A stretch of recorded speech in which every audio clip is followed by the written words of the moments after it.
Yeah.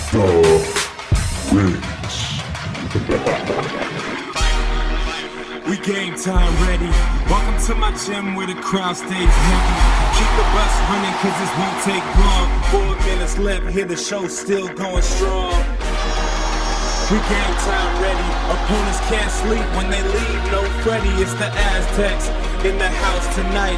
Hoop squad on deck. Who's next to fight? Welcome back, Aztecs fans, to another Kiss the Rings Aztecs Basketball episode here at the Sons of Montezuma Podcast. We have the absolute honor of welcoming into the show not only an important piece of the fabric of SDSU Aztecs basketball history, but a genuine pillar of the San Diego community. He was an assistant basketball coach at the University of Detroit Mercy from 74 to 78, assistant coach for the Detroit Pistons from 1978 to 1980, a San Diego State assistant coach from 1980 to 87. He's a former director of the Jackie Robinson YMCA here in San Diego. He is the president-elect and Mr. San Diego 2019 of the San Diego Rotary Club, the governor of the Amateur Athletic Union Pacific Southwest District. It is one of a kind, Mr. Michael Brunker. Welcome to the Sons of Montezuma Podcast.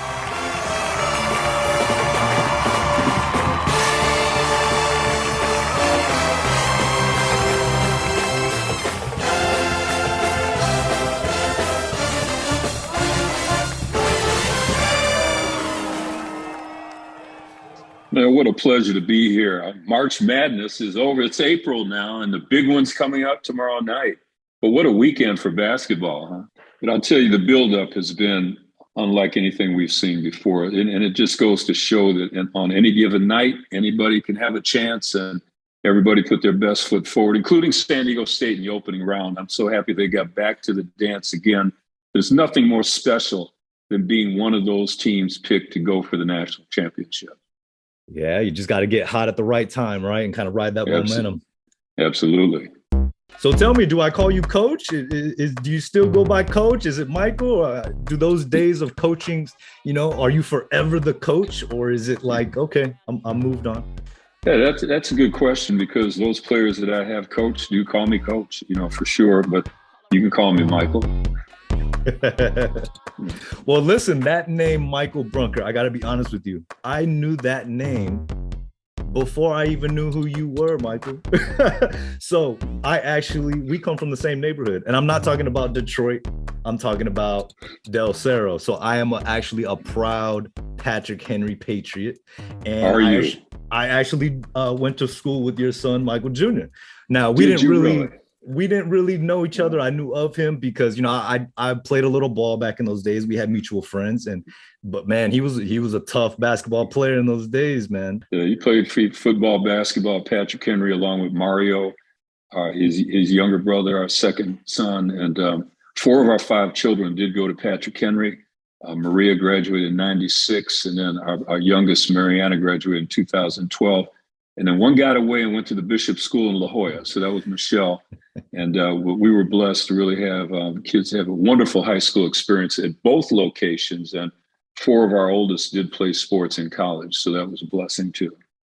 So my father was actually an associate athletic director there at State during the same years that you were there on campus.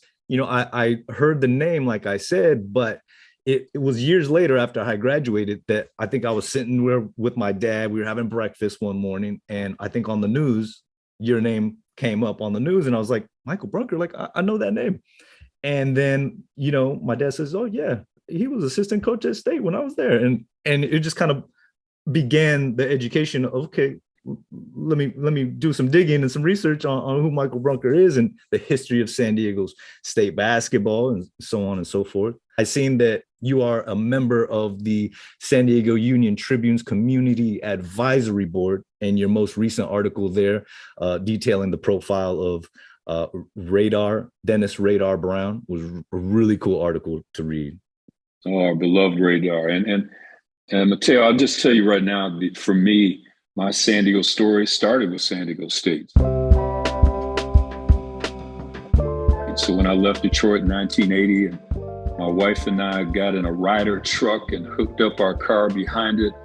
And Maria, who's about to have a birthday on April 6th, she was then 2 years old at the time, sitting between the two of us as we drove cross country. Now, keep in mind, my wife is the oldest of 10.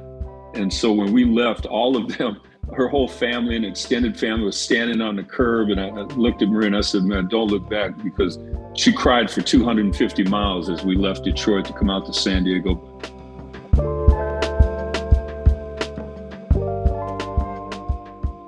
But hey, we haven't looked back. And I know that for me, the years I coached at San Diego State from 80 to 87 were wonderful years. And it was just so awesome to be able to turn the program around at the time. The year before I came, there were only 6 wins. Smokey was in his first year at San Diego State, the legendary David Smokey Gaines.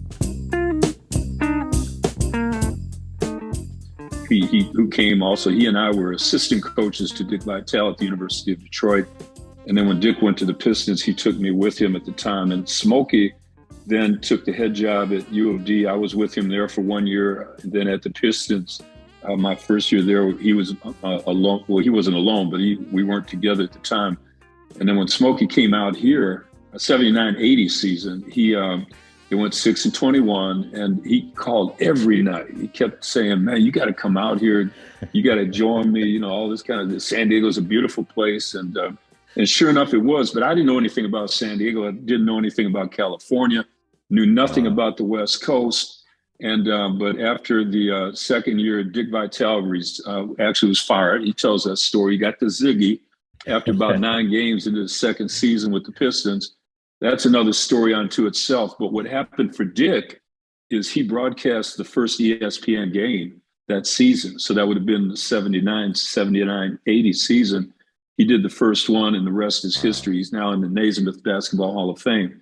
And so I came out here and we turned it around, you know. So we went from 6-21 that I'm not sure. I think we may have won 16 games the next year, had one of the highest turnarounds in the country for that season, had 5 winning seasons along the way.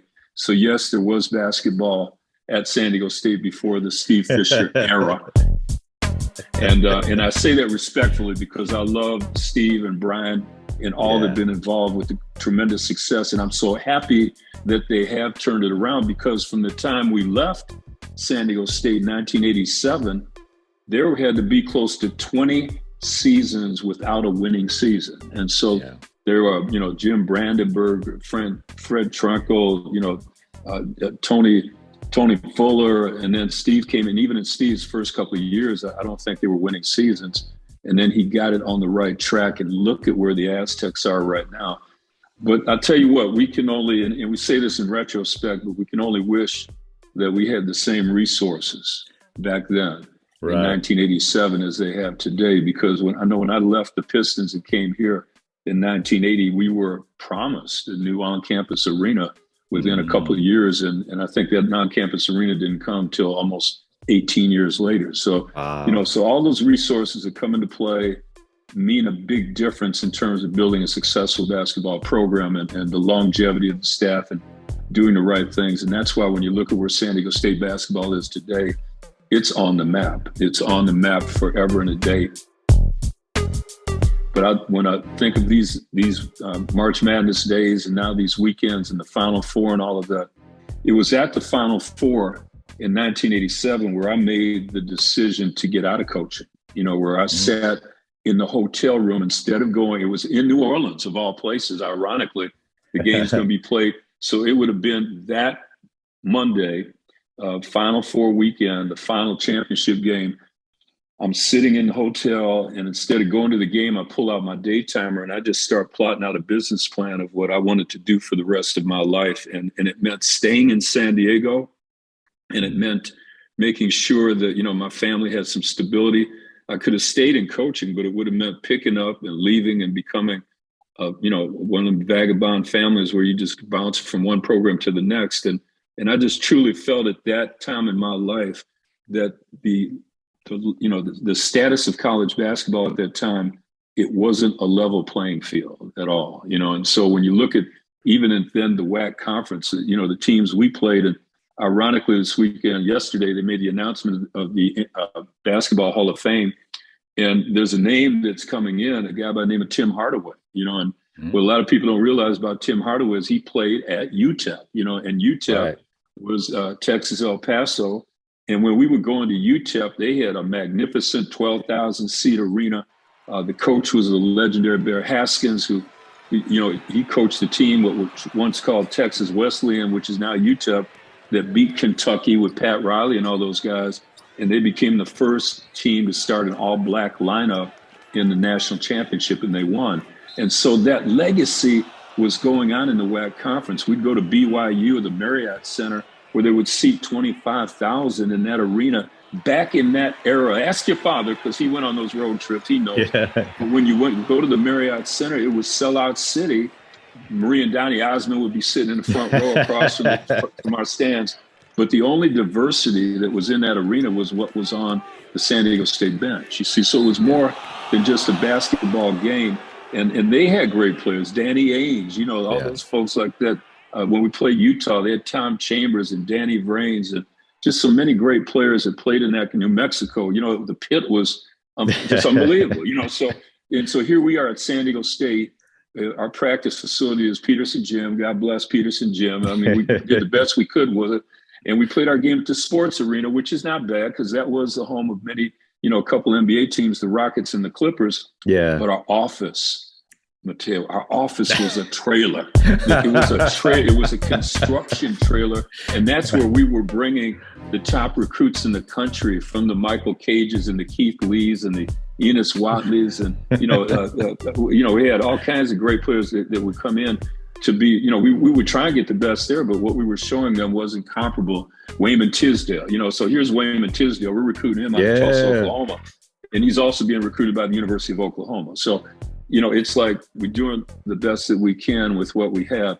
But I'll tell you what, it was the people at San Diego State that made me want to stay. And those are the ones that when I sat there and I built up my 12-month plan in terms of what I wanted to do and what I wanted to accomplish and what I wanted to really start, it was them that I ran it past them. I had what I call, the name of the program was called the Supreme Court Basketball Development Program. And the whole concept was based on our oldest child, Maria, who at the time when I was at San Diego State, she was about 4 or 5. And I would be putting her in Ed Franz's gymnastics classes over at San Diego State, paying $50 a month. And so what I was thinking of between gymnastics, and then there was a lady in the neighborhood, and you live in the neighborhood, so you know the Patrick Henry neighborhood. There was a lady that had dance classes. And so what she did with the dance classes, if we were paying her $40 a month for 4 40-minute sessions, and at the end of 8 months, she would have a recital over at Horace Mann Middle School. And so, I'd come out there. I'm a proud parent. I've got my big camcorder on my shoulder. I'm videotaping all this. But when I'm videotaping it, there's like 26 classes that are going through this whole routine. Now, here's the deal. You had to buy the outfits from the lady. You had to buy the things for the hair from the lady, the shoes from the lady.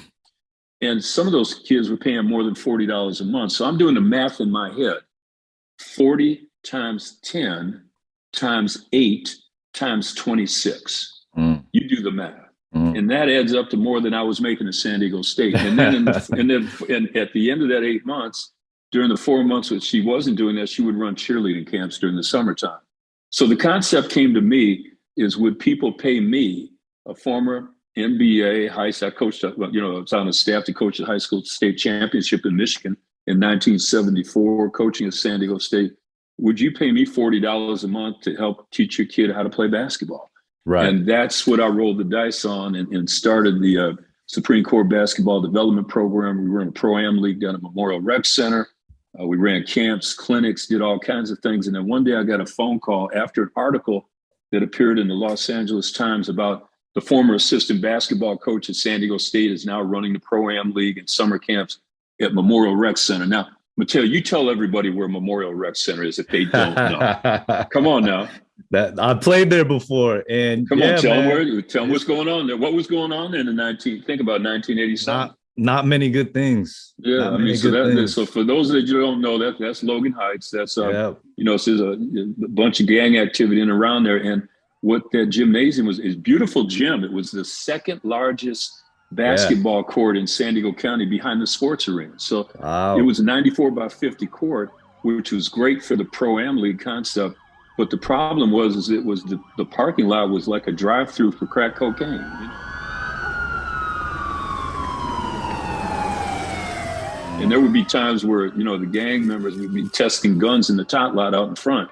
So we came in there and brought activity to that location that displaced the activity that shouldn't have been there. And kids began playing, they began, learning the game, working hard. And so this article was written, and I got a call from a guy who's really the one that helped keep me here in San Diego. His name is Cecil Stepp, and he was then the chief probation officer for the county of San Diego. He was a San Diego State alum as well. And so Cecil called me in and he said, what can I do to keep kids out of juvenile hall? Yeah. And when he asked me that question, I said to him, I said, Cecil, you know what? When I came to San Diego in 1980, I was shocked to see that the 8th largest city in America did not have an AAU program. It did not have a CYO program. It didn't have a DNBP program. It didn't have an NYSP program. It didn't have a PAL program. And that may sound like alphabet soup to you, but for me, what that meant was AAU is Amateur Athletic Union, CYO is Catholic Youth Organization, DNBP is Developmental Neighborhood Basketball Program, PAL is Police Athletic League, NYSP is National Youth Sports Program. Those were all things that helped protect me from myself as a kid growing up in Detroit that San Diego did not have. And so that was like on a Thursday. The following day, I got a call from Cecil's office to see if I could make a meeting at police headquarters the following Tuesday. And I did. And we go up to that meeting, and it's up on the 7th floor of the police headquarters, big room, conference room, people standing all around. And there's one chair that's empty, and it's for me.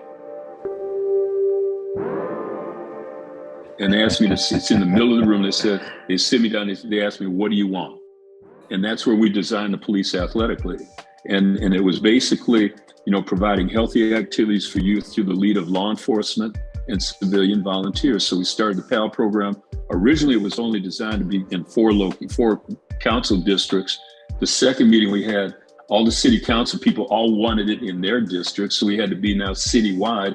Then it became countywide. And so we had activity up in Escondido, El Cajon, all over the place. And that's what that led to the Police Athletic League for 10 years. And so I founded that, ran that for 10 years. And we brought things to San Diego, like the National Youth Sports Program that ran San Diego City College, the basketball leagues, the track meets. I resurrected the AAU at that time. Last year during the pandemic, we had over 15,000 registrations in the AAU here in San Diego and Imperial County. We brought the Gus Macker 3-on-3 basketball tournament to Jack Murphy Stadium, in the parking lot. We'd have close to 1,000 teams playing there, So these were the things that I did. And for me, that's what I wanted to get back to, my roots in Detroit, because those are the kind of things that I grew up in Detroit that I knew San Diego could embrace, and they have. And then I got a call in 97 from the YMCA asking me, actually, I didn't get a call. I got a letter from the COO, Dick Chapel, asking me to help market the vacancy they had at the Jackie Robinson YMCA. I faxed it off. The following Monday, he called and asked me, thanked me for the letter, and then said, would you be interested? And I said, should I? Because I didn't know anything about the YMCA. But when Dick Chapel sat there and told me about the mission of the Y, which is to improve the quality of human life and help all people realize their fullest potential as children of God through the development of the spirit, mind, and body, I said, you know what? I could be interested in that. And so that led to my 22-year career at the Jackie Robinson YMCA, where we eventually ended up demolishing and building a brand new state-of-the-art YMCA, raised close to $40 million to do that. And the Aquatic Center. I drive down the 805 every day from work, and I've been taking note of that aquatic center. I was wondering, what are they doing there? What are they doing there? Oh, man, it's going to be – now, the old pool that was there was 3 lanes. It was old. It was built in the 60s before there was an 805. And now we're getting a 6-lane state-of-the-art aquatics complex where now Lincoln High School will be able to have a swim team for the first time in, probably 30, 40 years. I mean, they had a little makings of a swim team at the Y when we had that 3-lane pool, but now just imagine what the impact it's going to have on kids and families, not only at the high school level, but the middle school, elementary school, learn to swim programs, aquafit programs. We're going to have that right there in arguably San Diego County's most critical community.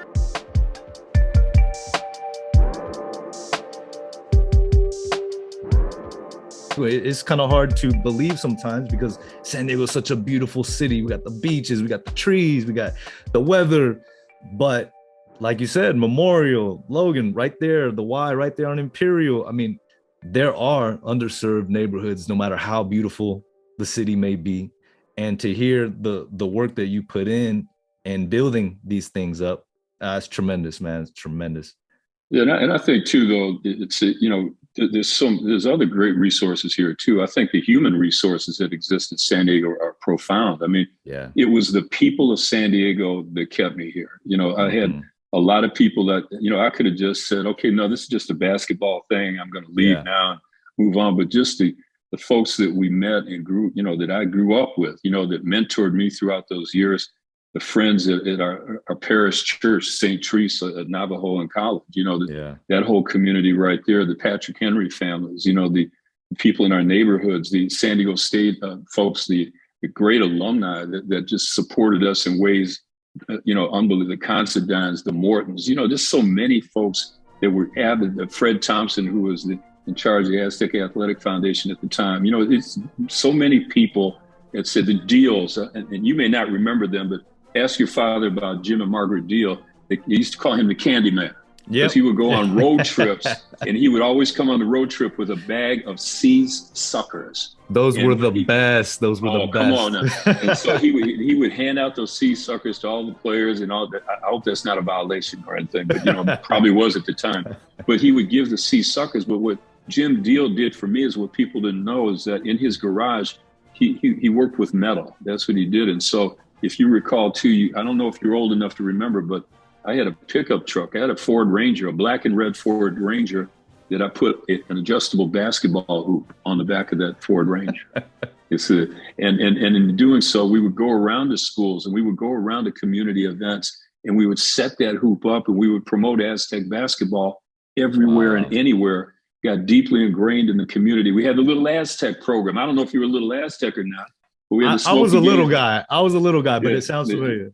Yeah, we had the Little Aztecs where we had kids that, you know, would come in, go to our camps, and then we'd run clinics for them. And it was a knockoff of what we did at the university. We did the same thing in Detroit, you know, the Titan Toddlers, but we were in the community. And I think that's the critical piece about it right now is how do you stay connected to your community? I mean, look what's happening with the new stadium that's coming up right now.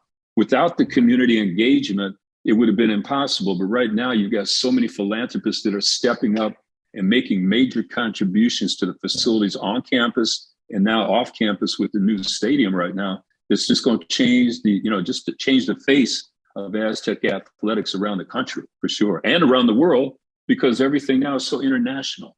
Yeah. You know, maybe someday I'll get an honorary doctorate or something. I don't know. But until then, I'm not an Aztec alum. Now, of our 5 kids, we only have one that is, but as an Aztec alum and everybody that's listening to this right now, do you have, how many season tickets do you have, Mateo, for the football season? No, come on now. It's a simple question. How many do you have? Me? In my name, one. Okay, that's one more than the dead man. That's Smokey Gaines would right now, those folks buried at Greenwood Mortuary are 6 foot under. They can't get any, and you've got one. Yeah. So I think what you can do right now is you starting with you, and even if you get one, but there's hundreds of thousands of Aztec alumni in this region. Mm-hmm. And just imagine if every one of them got one season ticket and sold that out so that every game is a guaranteed sellout, every game. And that should be a motivation and incentive and a real, that's something to get behind right there, is to sell it out. And I'm sure it's going to be close to sold out because if you don't get your tickets now, you may not be able to because they will be that good. But at the end of the day, just imagine if every game at the Snapdragon was sold out.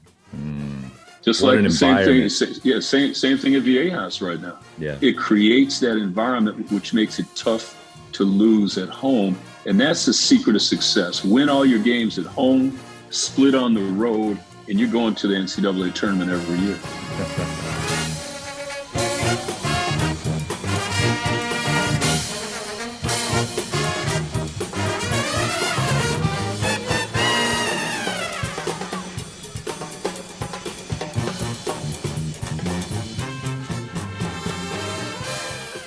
This special Michael Brunker episode of the Sons of Montezuma Podcast is dedicated to our online shop at sonsofmontezuma.com/shop. We have some of the freshest Aztecs inspired merch, from our Montezuma branded tees and hats, stickers, pints and steins, buttons and beanies. You can even find our student athlete NIL t-shirt jerseys. Right now we feature football standouts, Jesse Matthews, Caden and Cooper McDonald, and more players on the way. If you're a first-time customer, at checkout, just enter the promo code SOM and you'll receive 10% off your purchase. We thank you for all your support of our creative projects at sonsofmontezuma.com.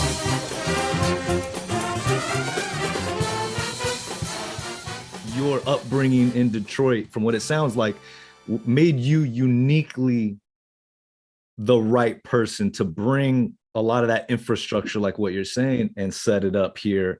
So tell us about growing up in Detroit, because, you know, to make that jump from playing ball to coaching and to coach with some of the great figures that you did learn from, you know, tell us about Detroit. I've been there before. I've been to the Motown House. I got to see all the great, you know, history of the town, but I'm sure it was a unique upbringing for yourself. Well, let me start with I was born and raised in Detroit. Now, a lot of people claim Detroit, but, you know, Southfield and Birmingham and Bloomfield is Grosse Pointe. That's not Detroit. You may fly, even the airport in Detroit is not in Detroit. It's out in Romulus, right?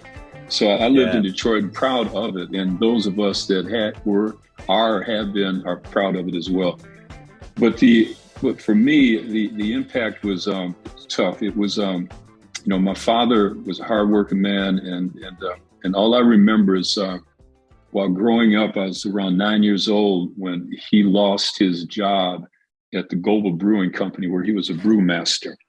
You know, right now, San Diego is considered the craft beer industry, you know, capital of the world right now. In Detroit, there was Goebels, there was Stroh's, there was EMB, there was Pabst, there was all these. There was like 8 different breweries. They used to have softball. True beer flavor of crystal. Goebel beer. Go Goebel. What a happy thought, go Goebel. Goebel. What a new life taste. Go Goebel. Smoother beer. Brew the Goebel way. New life taste. There was like 8 different breweries. They used to have softball leagues for all the breweries on the weekends and everything. And I remember as a kid going there. My father's uniform, it was Brewster the Rooster. You know, that was their whatever you call it this. So what happened was Goebels went bankrupt. Stroh's bought the name, and Goebels ended up laying off 3,500 employees.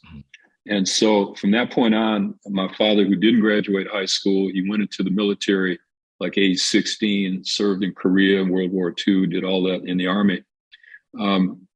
He worked all these jobs, car washes, gas stations, assembly line at Ford, post office, you know, did all those things. And then in 1963, on my 11th birthday, the day after Mother's Day, the Ernie Harwell, the legendary Ernie Harwell, who is the Hall of Fame broadcaster, he's like the Jerry Coleman for the Detroit Tigers. The radio station had a contest where you'd send in your postcard. And then on Mother's Day that year, they were giving out his and hers cars. And so Ernie Harwell pulled a postcard out of the barrel, and it was my mother's postcard. And she won his and hers cars, 1963 Plymouth Fury and Dodge Dart.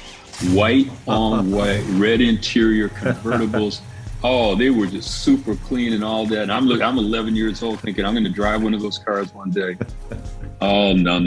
My father took both those cars and he put them on the corner of the gas station he was working at the time.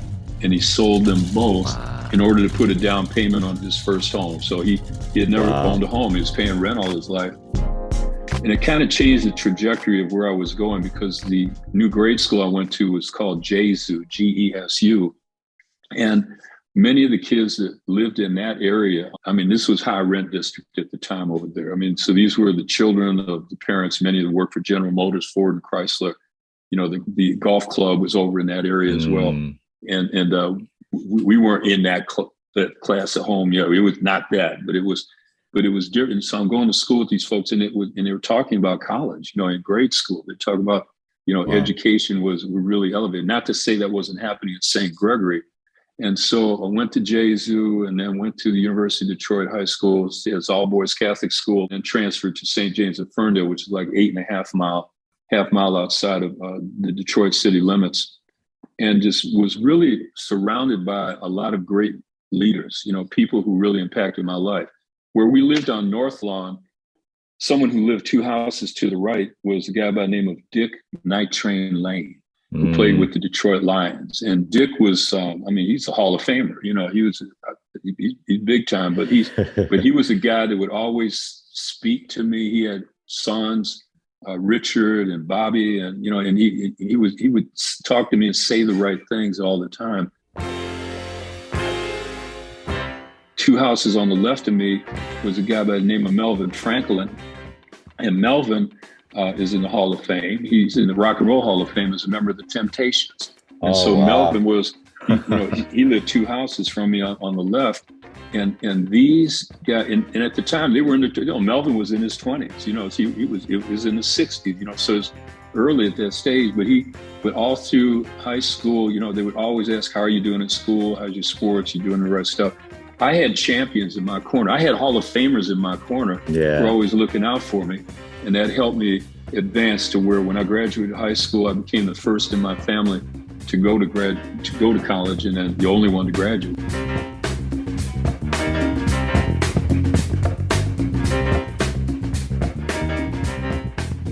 And so it was important to my father, who never graduated high school, right? And so I played 1 year at the University of Detroit, and that would have been 70-71 season.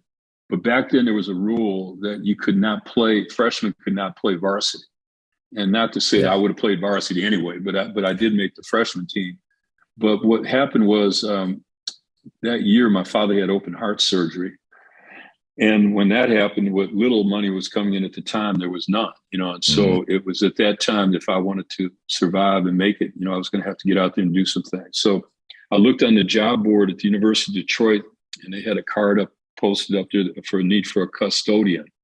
And the custodian job was at a small Catholic school in Southfield, Michigan, St. Bede's in Southfield. And and the job was very simple. I'd show up, I'd have the keys. I'd make sure that for all the activities that were going on during the evening, that when they were done, I would make sure the windows were closed and locked, the doors, the lights off, doors locked, sweep the floors, and then lock the building and make sure everything was safe. One Sunday, there was a basketball game being scheduled.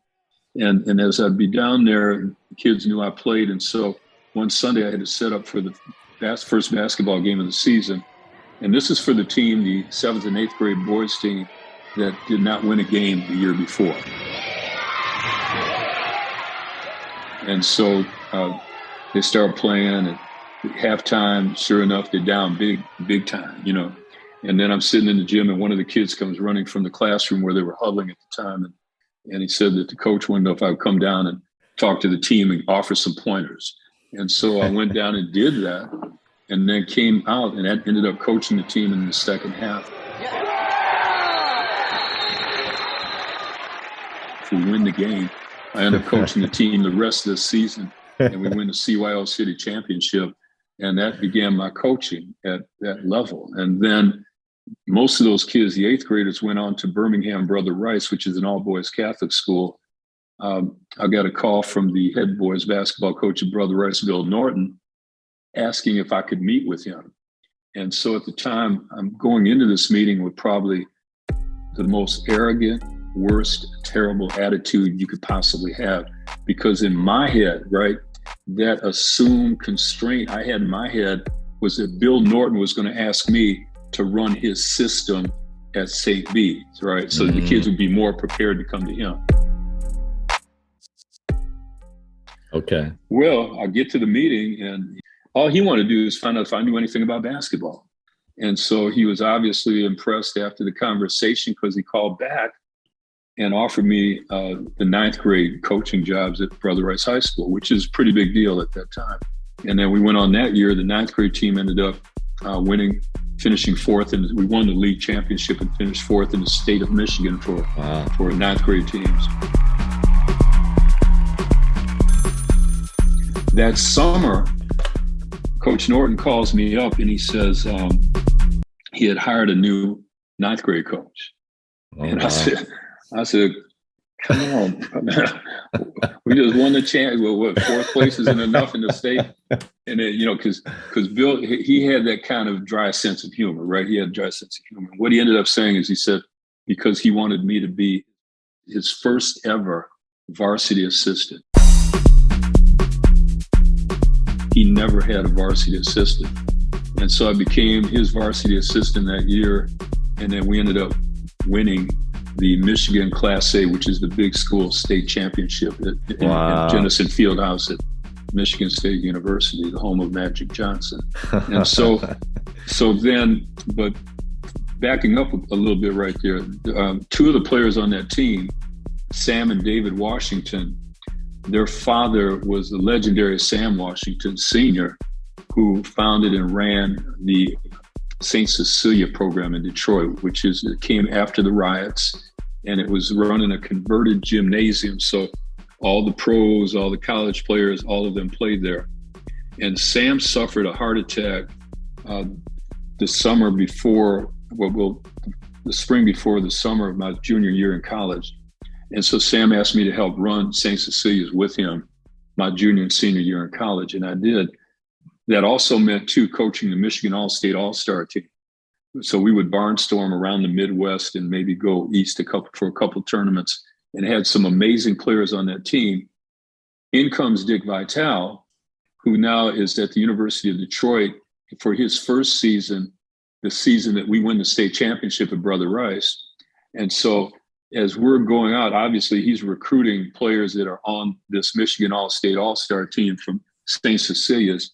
And so Dick then offers me an unpaid graduate assistant position when I graduated from U of D in 1974 to join his staff. And so I'm a political science major. I wasn't a PE or a rep major or anything like that. I was political science heading to law school. And I had a scholarship to law school that I turned down in order to become an unpaid graduate assistant on the staff of Dick Vitale at the University of Detroit. Wow. So tell me, because this is before he's known as Dickie V, the voice of college basketball. So tell us, what was it about that opportunity to work with Dick Vitale that made it attractive to you to kind of set those other plans of law school aside and take this unpaid position? Here's another guy who stimulates the eardrums, the ESPN announcer Dick Vitale, who clearly gets carried away with his words. Take it right away, though. Oh, between his legs! I can't believe it! I can't believe it, Kelly! Oh, my God! Here goes a dunk. Oh, no, he missed them. The bank's open. Get a TO, Mr. Knight. Get a TO, baby. Get a timeout, Mr. Knight.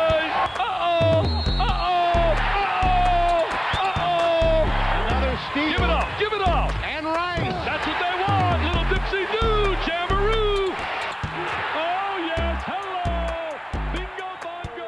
Well, for starters, I'm 22, right? And I love basketball. We just won a state championship. By the way, that Michigan All-State All-Star team was pretty much undefeated that whole summer. So those kids that we had, so we had John Long, Terry Tyler, we had a guy named Tony Smith who played at University of Houston, then he went on to UNLV. We had some great players. It was the same year that Moses Malone graduated high school. Wow. And so that year we won everything. We beat everybody. We didn't lose to anyone. And so I had the bug, for one. And the second thing is that basketball to me, it was more than just basketball. It was the impact we had on the community. And that's what I wish we could get here in San Diego, is to really, have people rally together and really make it strong. Because right now it just seems so club oriented right now, and everything's so split up and divided.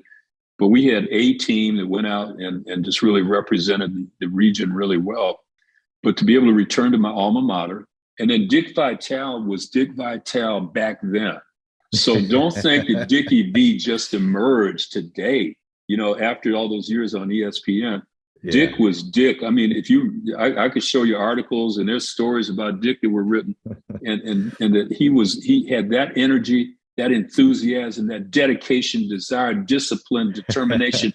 He preached about it everywhere that he went. All those rubber chicken dinners we would go to that I would drive him to, because he's blind in his left eye, and so I became his chauffeur to most of these events, you know, and picking him up and taking him. I got a doctorate. in leadership. It wasn't just basketball coaching. It was about leadership, you know, because Dick understood people and how to diagnose people and really give them what they needed to feel good about themselves, you know, so that they could become high achieving peak performers. He would never say no to anybody. And he would make you feel like you were his best friend when you left. Michael Brunker. Michael and I go a long way back. I met Michael years ago when he was a boy full of dreaming of helping others. I knew immediately that he would be a big success. He had love in his heart and a special passion and a drive and desire that separates him from most.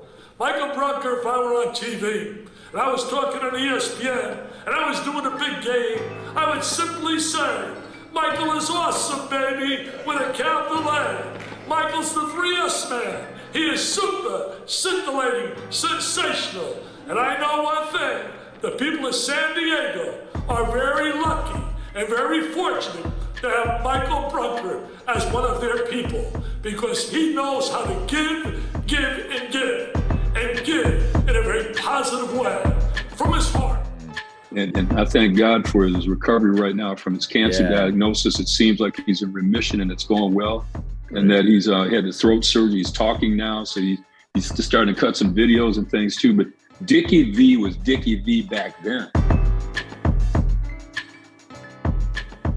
He saw something bigger than what others could see. And I think that's the beauty, is to be able to have that clear vision of what excellence really looks like and what it is. And so Dick to this day is a great friend.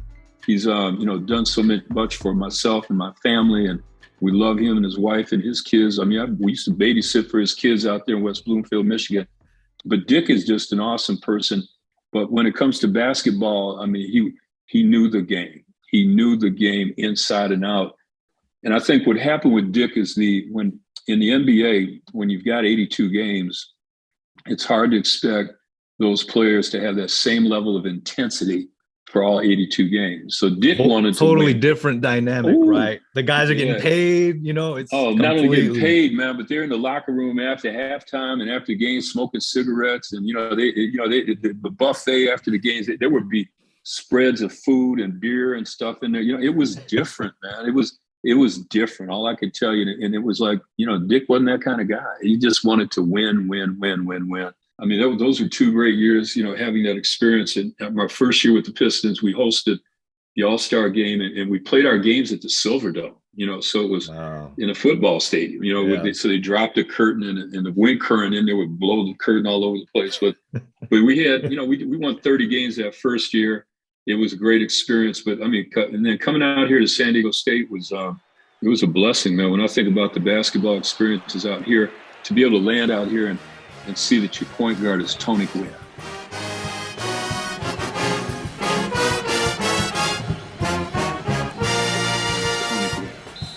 Right. He's our point guard, right? Senior point guard, Tony Gwynn.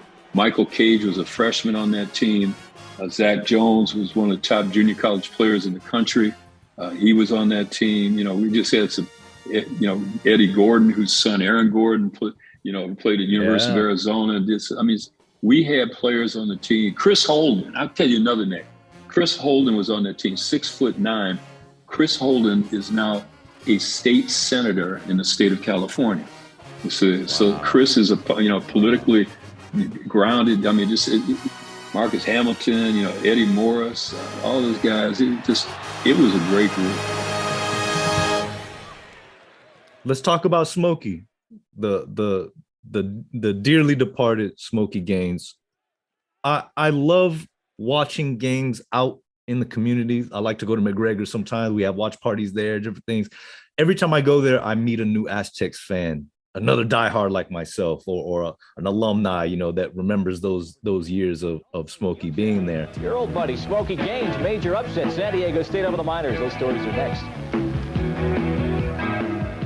So tell us a little bit about Smokey Gaines and what was it like to work alongside with him? You know, my dad shared with me that, you know, a lot of people looked at you and Smokey and were just like, man, these guys, they got the coolest, unique suits on campus and just the style and the vibe of those days. So yeah, we didn't buy them here, that's for sure. But let me tell you about Smokey. So Smokey Gaines and I were assistant coaches to Dick Vitale at the University of Detroit.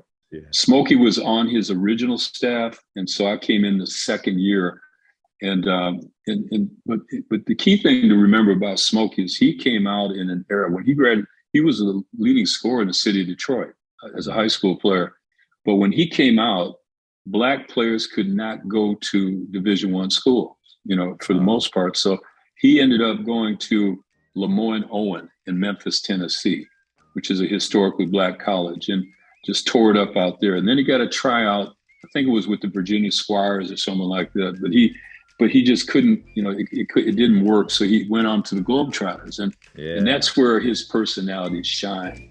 A lot of them was like the Globetrotters. I've always wanted to play the Globetrotters. I watched that picture about 25 times, Go Man Go, with Goose Tatum and Marcus Haim, you know, and I used to sneak into the show, and I just sat there and watched the show, you know, and over and over and over again. And so you started to play yourself? Oh, yes. How old were you when you started to get a basketball in your hand and do the playground thing? Probably about 8, because I used to hang around with the big guys all the time, you know, and I've always wanted to play. And I had a guy at the recreation center. I used to help him clean up, and he would give me the key at night. I would come back in at night and by the street light, and I'd be in there playing. And then the guys from the neighborhood would hear me bounce the ball, and I would open the door for them guys, and we play and play. We would probably play at 11, 12 o'clock at night, you know, but we was away from trouble, you know. And Smokey was not only a basketball player, great baseball player. He had a tremendous love for baseball as well, and just could play.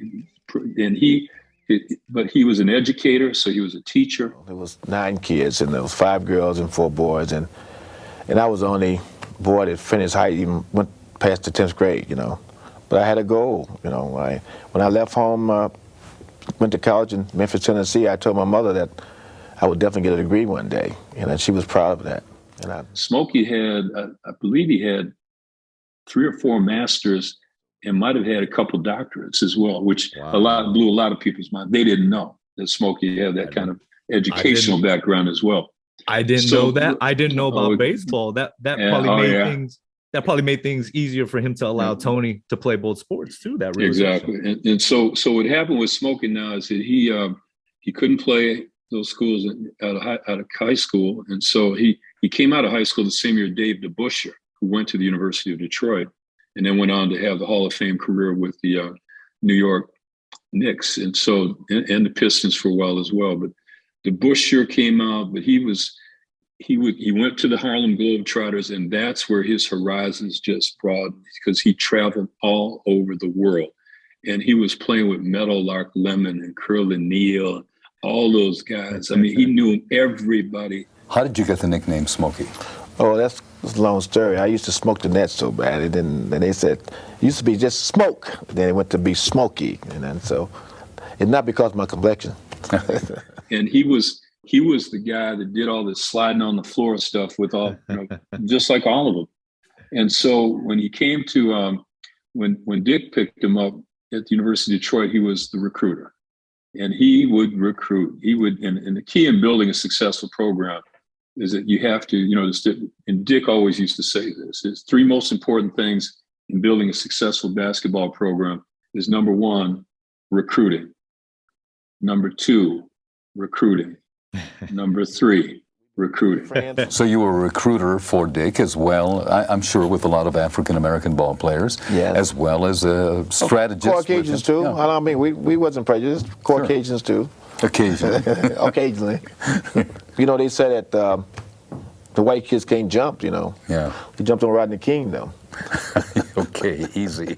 That's right. At the end of the day, and Smokey used to always say, Kentucky Derby was never won with a mule. You've got to get thoroughbreds if you're going to win. And that's what I really admire about what I've seen Steve Fisher and now Brian Dutcher do here at San Diego State, now Brady Hoke with football and all of that. Yeah. They're recruiting thoroughbreds that can really do the great job on not only on the field and on the court, but off the field and off the court.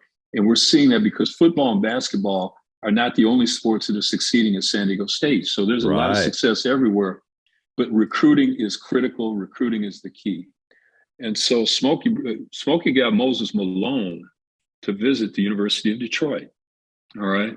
We had some great players, that would come there, and we were recruited, but we also did a great job of keeping the great Detroit players in town.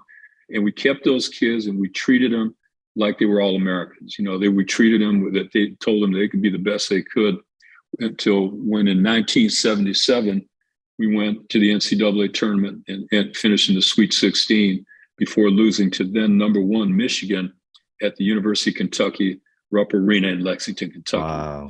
We lose that game by 5. And what's interesting is when you read the articles, it's like we won, because they saw how hard we played, how, we just, things just didn't go our way. And this is a message too to all the Aztec fans too, is I know a lot of folks, we didn't have social media back then, but when I go online now and I read these people, they're trying to get people fired and all that, why is it always that players win and coaches lose? I don't understand this, right? And these players are, they're not all getting paid. I know some might have NILs right now, but most of them, these kids are just giving the best they have. In fact, AG, who is in my men's prayer group at St. Therese, so he's a part of the MPG, which is called Men's Prayer Group. And so he's come, we saw him before they went to the Mountain West tournament. He was a part of our men's prayer. We prayed over him before he took off to that, you see. And so these are folks just doing the best they can for their uniform, for their university. But at the end of the day, most of these critics that are talking about coaches and players have never played a game in their life, never shot a free throw with no time on the clock, where you make 1 or you make 2, you win the game. They've never done that in their life. And so it's so easy to cast that stone, right? To be able to talk about like, you should have done, no, you don't know. You just don't know, and I think that's where we get so hung up. I know I love Mark Ziegler, but man, every time I start reading these articles about Kim Pro and rankings and all that stuff, I said, who cares? Win your games, win at home, split on the road, win your conference tournament, you're in, all right? You got to take care of your business, right? And I think we there's so much paralysis by analysis going on right now that all we want to do is just celebrate the things that are happening and know that, and let's be real. Let's be real, because right now we're seeing some real players play right now. I mentioned this to somebody recently too, is that I find that players get better the minute the season ends. When they get out there, no coaches, no one else in the gym, they just running up and down the court working on their game. That goes back to 3 C's though. You talk about the confidence, but confidence doesn't come unless you have competence and commitment. And right now, everybody's got competence to some level. The question is, what is your commitment to excellence? And that's the key, because when you have that, then you will have the courage, you see, to be able to do and have that confidence to make it happen. Competence and commitment lead to that confidence to make it happen, for sure. It doesn't just come that night in that moment. It's everything that you've done leading up to that point. Yeah. And that goes back to Smokey too, because when you look at Smokey is what you would call an everyman. He was bigger than basketball. Who is David Smokey Gaines? Who is David Smokey Gaines? He's from the ghetto of Detroit. He's a hard worker. He's a motivator. He's a teacher. And he treats people as though he wants to be treated. And that's David Gaines. That's David Smokey Gaines.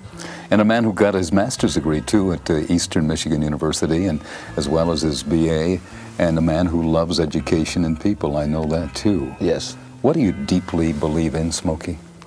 I believe in telling the truth, being straightforward with people, Don't be circumlocucious, don't beat around the bush. Come forward. And I believe in that. And I can say this to you, Fred, too. I was saved October 31st, which is Halloween. I woke up about 3 o'clock in the morning. I was kicked in the back. It was dark in the room. And I had pains. And someone kept telling me, get up. And I laid there. And, we would say it was probably the devil, probably saying, stay in bed. But we all know the devil is not to take you down, need to take you out. So I got up, I went to the restroom, and I came back and I heard a voice say, get on your knees and say, thank you, Jesus, 10 times. I called my sister, she called my mother, she called my daughter, and we prayed on the phone for me, prayed. We've got 10 seconds left.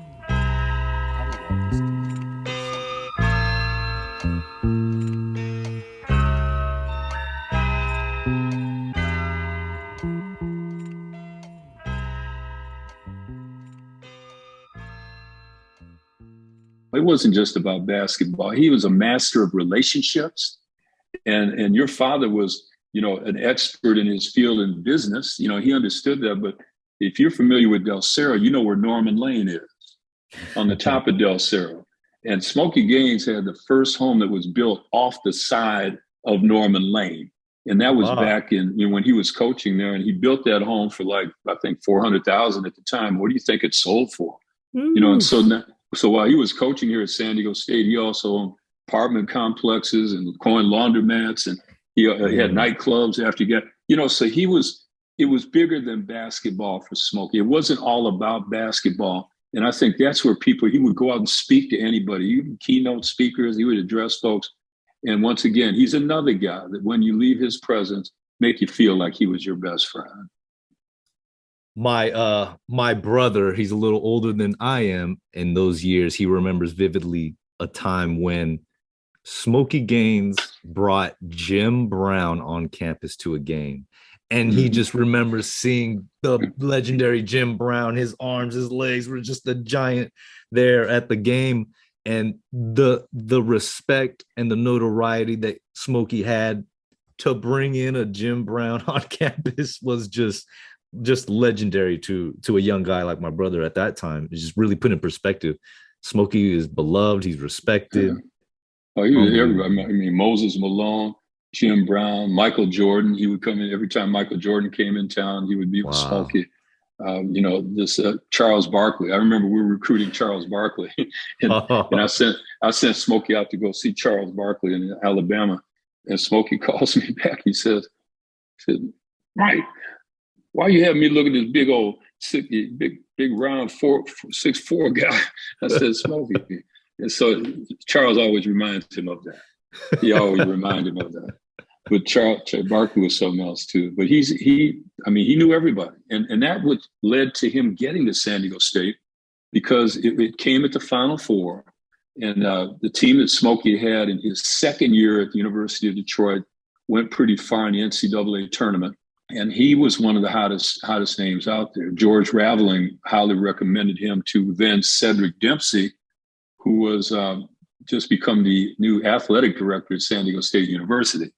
And so Cedric was the one that hired Smokey at San Diego State. He didn't even last a year, which is another thing that happened here at San Diego State, because I think from the time Smokey was here, his 8 years, my 7 years, we might have had 7 or 8 athletic directors. Wow. I didn't realize that. Oh, yeah. So he left, and so Cedric left San Diego State, went to the University of Houston, and then became the president and CEO of the NCAA. So we had, those are the kind of people that Smokey impressed. And but so the guy that brought Smokey in wasn't the one that he worked for afterwards. And I think what happened too is when you talk about race and relations here in San Diego, I think it was people of color. It wasn't just black thing either. I mean, I know your father wasn't black, but I'm sure he dealt with issues during his time in his career that it was a different time to be a person of color in San Diego. One of the first Latinos in a position that he was in there as a business associate athletic director. That's right. No doubt. So let's move on a little bit to Michael Cage, because Michael Cage was one of your main guys that you were able to coach there. To the city of San Diego and all the kids, as I mentioned, that you redirected, and all of the people's lives that you touched, like mine, on the Montezuma Mesa over at San Diego State. A young kid getting off a bus, didn't know where he was, didn't know what life was about in college at San Diego State. You know what? You didn't prejudge me. You just looked at me and says, man, I like you. I think you got potential, but you know what? I'm going to be hard on you. And you were hard on me, man. And you know what? I was mad at you, man. But I want you to know, I ain't mad at you no more. Because I got to the NBA and I played 15 seasons and I wasn't part of that infamous 1984 draft and I won a gold medal. Because of people like you who mentored me, people who believed in me when I didn't believe in myself. And he says, Michael Cage, the great Aztec Michael Cage, he said you were tough on him. You were hard on him in his years there at State. What exactly were you so tough on Michael during his time as an Aztec? You got to remember that when Cage came here, he literally rode the bus from West Memphis, Arkansas. 6'9", rode the bus cross country. His parents didn't want him to go here. You know, but he came here, he visited, he loved it. And he was, he wasn't actually the most highly recruited player on the team. At the time, there was a junior on the team named Keith Lee, who, Memphis State was all over him, and Cage kind of got lost as an afterthought. They won the state championship. Smokey got him out here, and Michael said he wanted to come. And so he comes cross country on a bus. He got one of those tank tops and he gets off the bus and he got a little grip in his hand. And that's all he had to his name when he came cross country. And what Cage did right now is he probably was one of the hardest workers that you would ever want to see in your life. And I think what I may have done, I hope I wasn't too hard on him, but what I may have done is just, keep reminding him of what could be ahead for him if he works hard. And that's the key, because the only place that success comes before work is in the dictionary.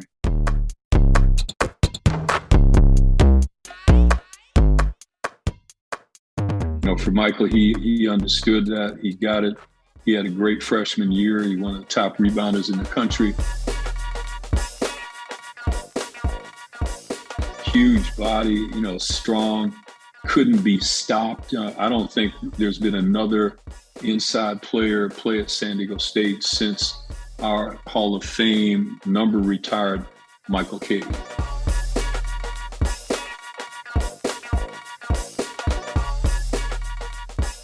And I'm praying that for the day that when they finally hang his jersey in Viejas Arena, where it should have been up there a while ago. I know that J.D. Wicker had every intention of having that done this season, but because of COVID and Michael's schedule, where he's now the color broadcaster for the Oklahoma City Thunder, it couldn't happen this season, and I'm pretty sure it's definitely going to happen next season.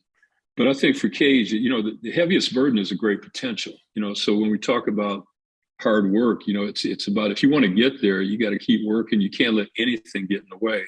That there's a whole lot that can get in the way on campus on the Montezuma Mesa if you're not laser focused, right? Yeah. There's a lot. And so, so with Michael, he found his niche. He found his way to stay focused, just keep things working hard. He was a consummate leader. Never had any issues off the court with Michael at all. Went to class, did the right thing. And he too now, family man. He's got, I think, 3 great kids right now. Married, just doing great things, but he always calls. He's always committed, and the easiest thing is be easy on somebody, But I think what we do is we worked hard. The hard work was in the drilling. So when you sometimes you take those, catch the ball on the box for granted. Well, you got to work to get to that position. Or if you catch the ball in the box and knowing whether to drop step right, drop step left, power it up, whatever that might look like. That's the work we put in to help make that happen, where it became so routine with him. And then when Leonard Allen was added to the lineup, we had Leonard could jump out of the gym, and the two of them inside were unstoppable. When the high-low activities that we had between the two of them was just really special. So I think that's the work that we worked on. And no, we didn't give him a break, no, at all.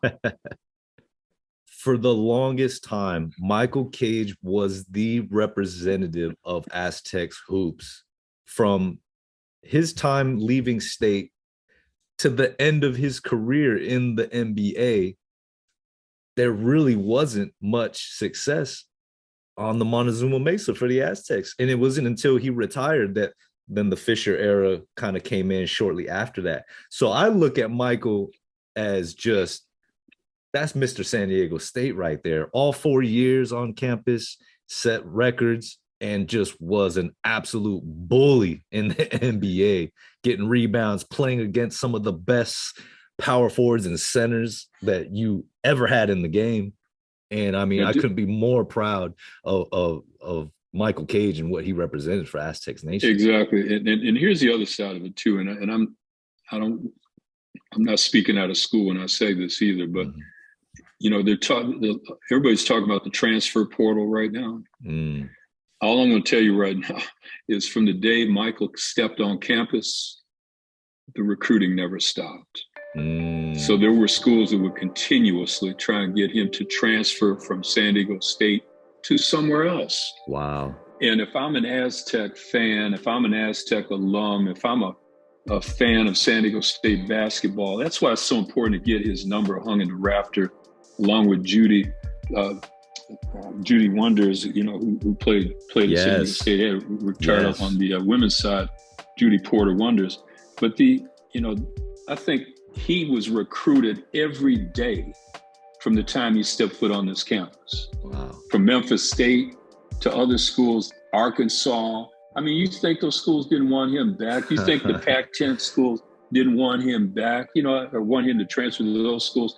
Anybody we play, they said, oh, look at that big, you know, they would recruit him. And he stayed at San Diego State against all odds, you see.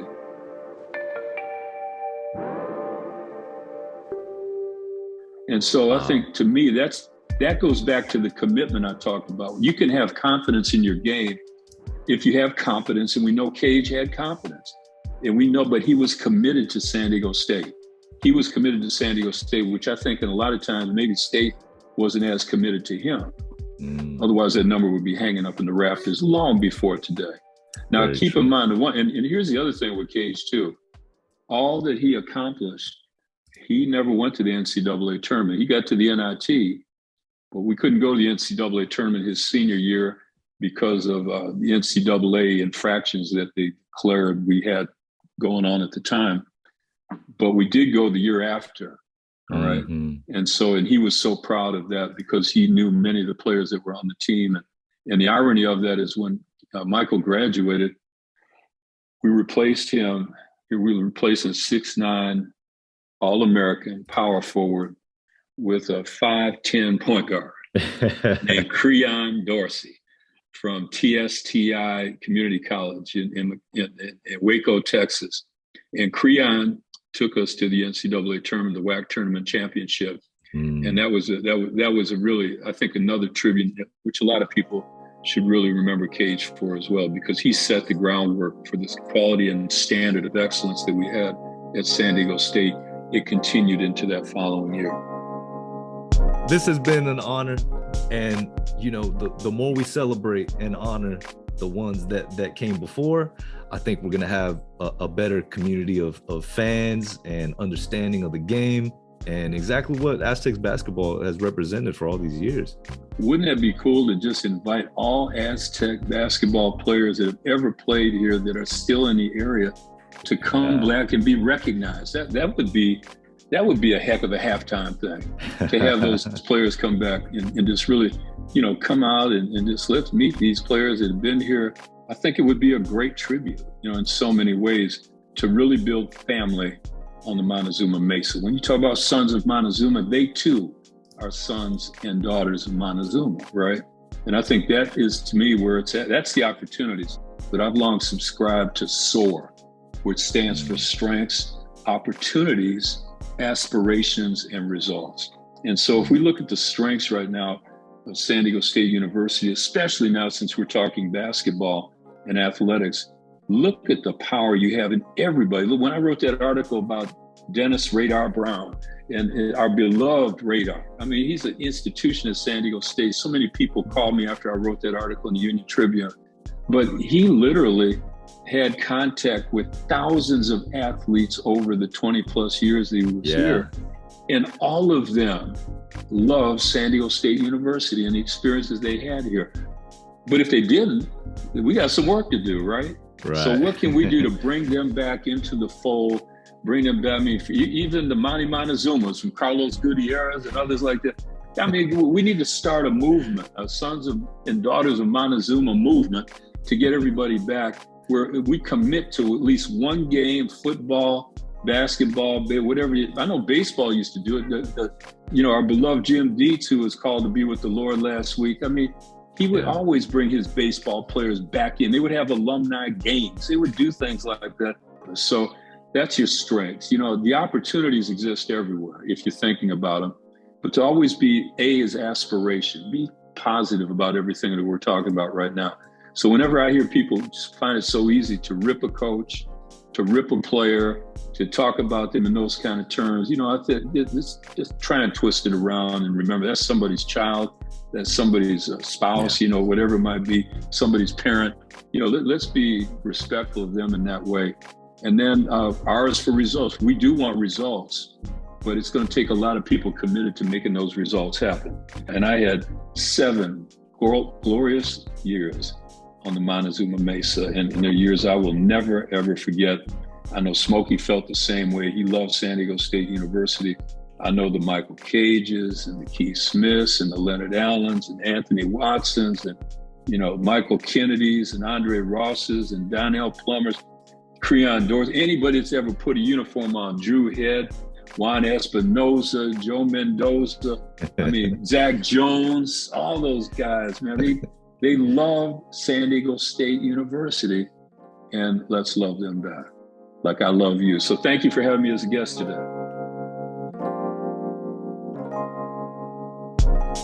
Michael Brunker, we appreciate your time. Sons of Montezuma, we're going to do our best to fulfill that mandate. And hey, let's show love and respect to all those former Aztecs that you listed. We appreciate your time, Michael. So you talk about this love thing right now. Let me close with this because I think this is appropriate too. The Reverend Dr. Martin Luther King Jr. once said, and this is something, just remember this now when you think about the perspective what we have in front of us. He said, we have before us a glorious opportunity to inject a new dimension of love into the veins of our civilization. And the end is reconciliation, because we got a lot of reconciliation going on with these ex-athletes and coaches right now. The end is reconciliation. The end is redemption. The end is a creation of the beloved community. And when we can create a beloved community at San Diego State University, this athletic program, this campus, this environment. Hey, I just went and spoke to the Rotaract group a couple of weeks ago on campus at San Diego State. There's more success going on at San Diego State than just athletics. There's so many young people there. They're going to be champions in any field they choose to be. That's the opportunity we have before us to create a beloved community coming out of San Diego State University.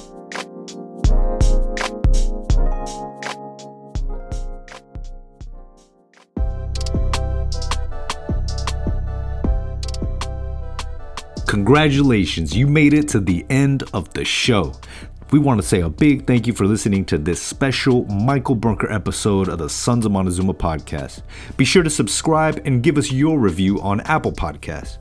Upcoming on the Kiss the Rings episodes, we will take a closer look at the 3 greatest Aztecs basketball players that all have their jersey retired, and hopefully soon to be hanging next to the great Kawhi Leonard up in the rafters of SDSU's Viejas Arena. So stay tuned to learn more about who they are. Until then, sonsofmontezuma.com. Go Aztecs.